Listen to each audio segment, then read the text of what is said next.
পরীক্ষার আগের রাতে যদি আমি এই ভুলগুলো না করতাম, আমার 2 মার্কের জন্য A+ ছুটতো না। পরীক্ষার কেন্দ্রে ঢোকার পর আমি এটা করার কারণে দেখা যায় কি আমার মাথা গরম হয়ে যায়, মাথা ঠান্ডা করতে পারি নাই।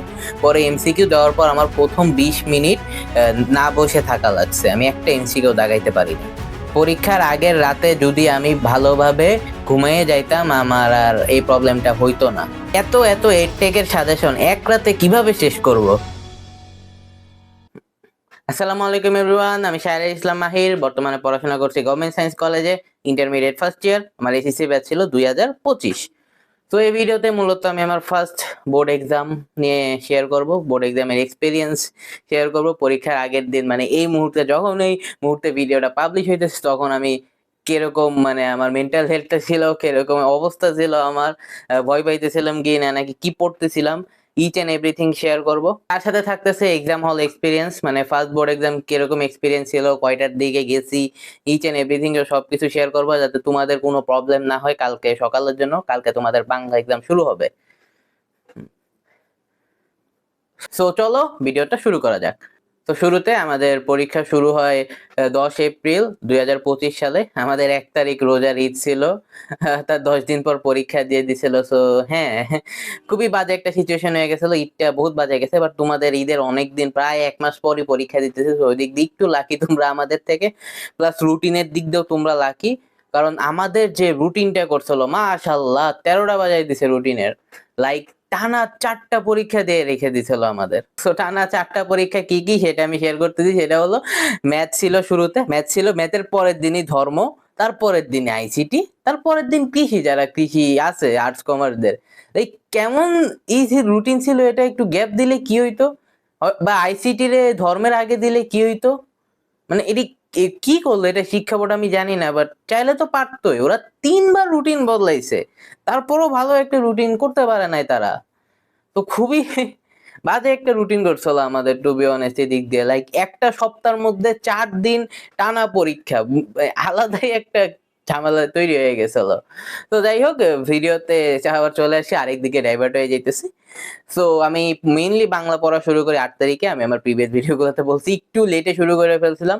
তোমরা যদি 2 দিন আগে থেকে শুরু করো তাইলে অনেকটা পারা যায় বলা যায়, কারণ তোমরা শর্ট সিলেবাসে পরীক্ষা দিতেছো। আমাদের টাইমে ফুল সিলেবাস ছিল, লাইক 30টা গদ্য পদ্য ছিল, তারপর নাটক উপন্যাস তো ছিলই। তো 8 তারিখ তো পড়ছিলাম ওইভাবে, এই যে 8 তারিখ MCQ CQ এইসব দেখতেছিলাম, বই দাগানো লাইন পড়তেছিলাম। 8 তারিখ দিয়ে 9 তারিখ মানে 10 তারিখে পরীক্ষা। পরীক্ষার আগের দিন আমি মূলত যা করছিলাম, সকালবেলা উঠছি, উঠা পড়া শুরু করে দিছি, ক খ পড়তেছিলাম, মানে এইসব দেখতেছিলাম। আহ পরে আমি কি ভুলটা করি, 7টা সিকিউ আমার মেন্টর বলে দিছিল পরীক্ষার আগে 7টা সিকিউ প্র্যাকটিস করে যাইতে। আমি ওইটা করি নাই, তা ফলশ্রুতিতে কি হয় তা আমি পরে যাইতেছি। খুবই বাজে একটা সিচুয়েশন ক্রিয়েট হয়ে গেছিল পরীক্ষার হলে, এই 7টা সিকিউ বাসায় থেকে ঘড়ি ধরে প্র্যাকটিস না করে যাওয়ার কারণে। তো এইভাবে পড়তে পড়তে ভাই রাত হয়ে যায়। আমার আরেকটা প্রবলেম হয়ে যায়, সেটা হলো আমার ঘুমাইতে অনেক দেরি হয়ে যায়। লাইক আমি খুবই কম ঘুমাইছি, একটু বলা যায় 4.5 থেকে 5 ঘন্টার মতো আমি ঘুমাইছিলাম বাংলা পরীক্ষার আগের দিন। এটা খুবই বড় একটা ভুল হয়ে যায় আমার জন্য। লাইক আমার মাথায় তখন এটা কাজ করে না যে মাহির তুমি যে এখন এটা পড়তেছো, এটা কি আদৌ পরীক্ষায় আসবে, এই জিনিসটা আমার মাথায় কাজই করে নাই। কেমনটা লাগে, আমি জাস্ট পড়ে যাইতেছিলাম, ভাবছি এটা দিয়ে আসবে, এটা বাদ দিলে এটা দিয়ে আসবে, এরকম ভাবে মাথা পাগল হয়ে গেছিল আমার। এই সাজেশন পড়ি, ওর সাজেশন পড়ি, হ্যান তেন, মানে সবার সাজেশন পড়তেছিলাম। এই এডটেক সাজেশন দিয়ে দিছিল, ওই এডটেক সাজেশন দিয়ে দিছিল, ভাই সাজেশন দিছিল, সবার সাজেশন কাটটা রেখে কাটটা পড়বো। খুবই বাজে একটা মানে ডিসিশনহীনতায় ভুগতেছিলাম ওই টাইমটাতে। একটু ভুল হয়ে গেছে, আমার ঘুমানো উচিত ছিল। তো কম ঘুমানোর কারণে কি আমি আগে উঠি, সকালে উঠে আমি আবার পড়া শুরু করে দিই। এই রে, আমি কি যে করছি, খুবই বাজেভাবে একটা নাইটমেয়ার গেছে বাংলা পরীক্ষা। এই কারণে বাংলা পরীক্ষাটা আমার যে কয়টা পরীক্ষা খারাপ গেছে ওই পরীক্ষার মধ্যে অন্যতম, মানে সব থেকে বেশি খারাপ পরীক্ষা আমার বলা যায় বাংলা পরীক্ষায় দিছিলাম, যেটা আমার শুরুর পরীক্ষাটা ছিল। তো সকালবেলা উঠে আমি পড়তে থাকি, দেন আমি পরীক্ষার 1 ঘন্টা আগে যাই। তো আমি প্রথম পরীক্ষায় সবাই বলতেছিল 1 ঘন্টা আগে যাইতে, ইসের সাথে নিজের মানায় নিতে, পরীক্ষার হলে যে টেম্পারেচার, ওই টেম্পারেচারের সাথে নিজের বডিরে মানায় নিতে, বা অ্যাডজাস্ট করে নিতে ওই এনভায়রনমেন্টের সাথে। সো 1 ঘন্টা আমি আগে গেছিলাম। বাট 1 ঘন্টা আগে গিয়ে কি করি, আমাদের পরীক্ষার হলের গার্ডটা পড়ছিল আজিমপুর গার্লস স্কুল অ্যান্ড কলেজে। তো ওই জায়গায় কি হয়, ক্যাম্পাসটা তো অনেক বড়। আমার স্কুলের ক্যাম্পাসটা তো বড় ছিল না, লাইক আলাদাই একটা সুন্দর লাগা যায় ওইটা। মানে আমি ক্যাম্পাস ঘুরে ঘুরে দেখতেছিলাম, আমার বন্ধুদের সাথে গল্প করতেছিলাম। এটা খুবই বড় একটা ভুল ছিল আমার, টু বি অনেস্ট। কারণ আমার উচিত ছিল ঠান্ডা মাথায় ক্লাসরুমে বইসা থাকা। এই গল্পটা করার কারণে কি হয়, আমার মাথা ঠান্ডা হইতে পারে নাই, ওই দিক দিয়ে গরম হয়েছিল বলা যায়। মানে বাংলা ভাষায় বললাম, আমি তো আর নিউরো সায়েন্স কোর্স না, আমার মেন্টরের মতো ইসেক সাকিবের মতো এই ঝামেলাটা আমার হয়ে গেছিল। তারপর তো পরীক্ষার প্রশ্ন দিল। বাংলা এমসিকিউ তো বললামই, শুরুর 20 মিনিট বলতে গেলে একটা দুইটা বাদে মনে হয় একটাও না দাগাইতে পারছি। তারপর লাস্টের 10 মিনিটে আশেপাশেরটা দেখে ঢুকে হইলো যেভাবে হোক, মানে দাগায় দাগায় ছাড়তেছিলাম। তো তারপর এমসিকিউ ওএমআরটা জমা দিলাম। ওএমআরটা জমা দেওয়ার পর ভাই সিকিউ লিখতেছিলাম। তো সিকিউতে এই যে যা বললাম, আমি বাসা থেকে 7টা সিকিউ প্র্যাকটিস করে যাই নাই, যার কারণে কি দেখা দেয়, আমার শুরুতে হাত কাঁপা শুরু হয়ে যায়। আর বাংলা কোয়েশ্চেনটা একটু হার্ড করছিল, আমাদের সিকিউতে হার্ড করছিল, কারণ যেগুলা মানে একদম শিওর আসার কথা ওইগুলো আসে নাই। মানে সহজ সহজ গল্পগুলা, নিম গাছ, শুভা, কয়েকটা মানে এগুলো সহজ সহজ গুলা দিয়ে আসে নাই, আসছে একটু টাফ গুলা, যেগুলা সাধারণত সবাই স্কিপ করে যায়, ওইগুলা দিয়ে দিয়ে দিছে। সো প্রথম প্রশ্নটা হার্ড করে ফেলছিল। আমি তো তাও এত ওভারথিঙ্ক করে ফেলছি, আমি ভাবছি ভাই প্রথম পরীক্ষার প্রশ্ন, সিকিউর প্রশ্ন এমন করে দিছে, পরের গুলো যে কি করবে আল্লাহ মাহবুদ ভালো জানে। কারণ আমাদের তো ইন্টারিম গভর্নমেন্টের আন্ডারে আমরা পরীক্ষা দিছিলাম, প্রশ্ন কঠিন করছে, প্লাস আরো গুজব টুজব ছড়াইছিল যে আর্মি গার্ড পড়বে, হ্যান ত্যান এইসব গুজবও ছড়াই গেছিল পরীক্ষার হলে।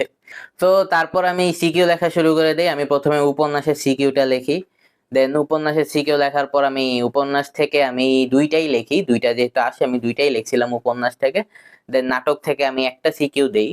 তো এইভাবে আমি 3টা সিকিউ কভার আপ করে দেই।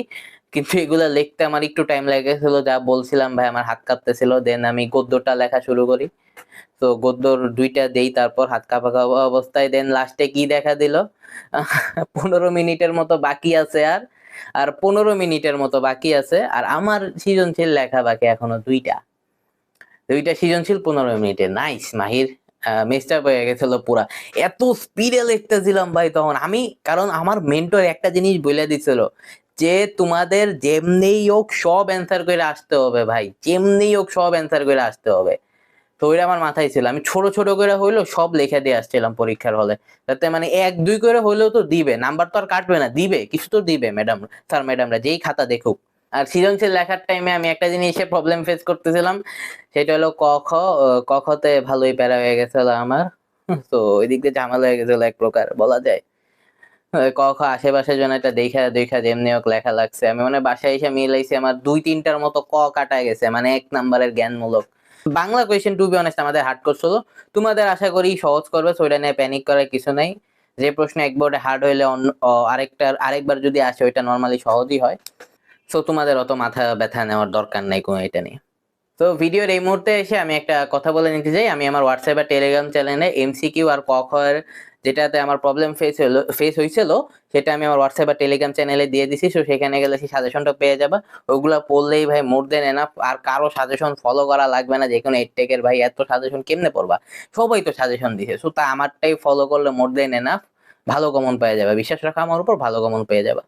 সো হোয়াটসঅ্যাপ আর টেলিগ্রাম এর চ্যানেলের লিংক আমি ডিসক্রিপশনে দিয়ে রাখবো, না জয়েন হয়ে যাও। আর তুমি যেহেতু পুরো ভিডিওটা দেখেছো এতক্ষণ পর্যন্ত, এই মুহূর্তে এসে তুমি আশা করি বুঝতে পারছো তো তুমি, আমি গাইডেন্সের অভাবে মেইনলি ভুগতেছিলাম। আর গাইডেন্স যা ছিল তা যদি না থাকতো আমি আরো খারাপ করতে পারতাম। মেইনলি ভাই তুমি যদি একটা ভালো গাইড পেতে পারো বা একজন মেন্টর পেতে পারো, যে তোমাকে পার্সোনালি গাইড করবে, তোমাকে পার্সোনাল ভাবে গাইড করবে, নট লাইক যে জুম কলে 500 জনের ঢুকাই দিলাম, সবাই একই গাইডলাইন দিলাম যে এটা এটা পড়বা এটা এটা পড়বা, তো এমনি এমনি তোমার যেই সমস্যা ওইভাবেই তোমার সলিউশনটা পাওয়া উচিত, এটা আমার মেন্টর দিছিল। কারণ আমি ওনাকে ডাইরেক্ট হোয়াটসঅ্যাপে মেসেজ দিয়ে আজ করতে পারতাম যে ভাইয়া আমার এই সমস্যা, একটু গাইডলাইন করেন। যে আমি 2 দিন আগে পড়তে পারছি এটা আমি ওনাকে দিয়ে শুরু করছিলাম কিভাবে কি পড়বো, আর উনি তো বলেই দিয়েছিল যেমনিই হোক ভাই সব অ্যান্সার করে আসতে হবে। উনি যদি এটা না বলতো আমি হয়তো বা কয়েক মার্ক ছাইরা আসতে পারতাম, হয়তো আরো বাজে করতে পারতাম। তো যেহেতু উনি আমাকে বলছিল, আমি এই ভুলটা আমি ঠিক করতে পারছি। তো ওই দিক দিয়ে সাজেস্ট করবো ভাই একদম। তো ওই দিক দিয়ে আমি সাজেস্ট করবো, আমি আজ থেকে 1 বছর আগে 3 তাণ্ডব কোর্সটাতে এনরোল ছিলাম, সেখানে আমি মেন্টরশিপটা পাই, মেন্টরশিপ ওর সাথে ফ্রি ছিল। তো মেন্টরশিপটা আমি সেখানে পাই, আর ওই মেন্টরশিপটা আমার এসএসসি রেজাল্টে প্রচুর ভূমিকা রাখে। আমি সাজেস্ট করবো যারা এই লাস্ট মুহূর্তে এসে গাইডের অভাবে ভুগতেছো, বাসায় ভালো স্যার রাখার তোমাদের যাদের সামর্থ্য নেই, আমাদের 9 10-এ থাকা, আমি 9 10-এ থাকা অবস্থায় বাসায় স্যার আমার ছিল না, বাসায় স্যার রাখার যাদের সামর্থ্যটা নেই, আমি সাজেস্ট করবো তাদেরকে 3 তাণ্ডব আসতে। কারণ তুমি সেখানে একজন মেন্টর পেয়ে যাবে, একজন গাইড পেয়ে যাবা, যিনি তোমাকে গাইড করবে। তোমার গাইডেন্স রিলেটেড সমস্যাগুলো ঠিক করে দিবে। আর 3 তাণ্ডবে তো সবকিছু সাজেশন দেওয়া আছে যেগুলো অনেক কমন পড়ে ভাই। আমি তো আজ থেকে 1 বছর আগে এনরোল ছিলাম। আমি যদি এনরোল না থাকতাম তাহলে তো এটা মানে ভুয়া কথা হয়ে যেত, মিথ্যা কথা হয়ে যাইতো। আমি আজ থেকে 1 বছর আগে ওই কোর্সটাতে এনরোল ছিলাম। তো সাজেস্ট করবো তোমাদেরও থাকতে, এদের বড় ভাই হিসেবে প্রচুর হেল্প হবে তোমার। আর এসএসসি 26 তোমাদের জন্য পরীক্ষা শুরু হওয়ার লাস্ট মেসেজ হলো, ভালোভাবে পরীক্ষাটা দিও। কোনো পরীক্ষা খারাপ গেলে ওইটা নিয়ে আর মাথা ঘামিও না, পরের পরীক্ষার দিকে নজর দিও। না হলে মনে করো যে পরীক্ষাটা একটু খারাপ গেছে কিন্তু যে খাতাটা দেখবে, যে স্যার খাতাটা দেখবে ওই স্যারটা ভালো অনেক নাম্বার দেয়, ওই স্যারের কাছেও যদি খাতাটা যায় তাহলে তো আর প্রবলেম নাই, ওই খাতায় ভালোই নাম্বার এসে পড়বে। সো ওই দিক দিয়ে তোমার অত প্যারা নিতে হবে না ভাই। আমি সাজেস্ট করব পরের সাবজেক্টের দিকে ফোকাস দিবা যদি খারাপ হয়ে যায়। আর ভালো মতো ঘুমায় যাও, তোমাদের জন্য আমার অনেক দোয়া থাকবে, তো তোমরা যাতে ভালো একটা রেজাল্ট করতে পারো। ফি আমানিল্লাহ। তো গাইস আজকে এই পর্যন্তই। ভিডিওটা ভালো লাগলে একটা লাইক কমেন্ট এন্ড সাবস্ক্রাইব করে দিও। আমি প্রত্যেকটা কমেন্টে রিপ্লাই দিই, যার যে প্রবলেম সেই প্রবলেমগুলো লিখে দিতে পারো, আমি তোমার কমেন্টের অবশ্যই অবশ্যই রিপ্লাই দিব। আজকে এই পর্যন্তই। দিলেন টাটা, bye bye, I will see you later and peace out.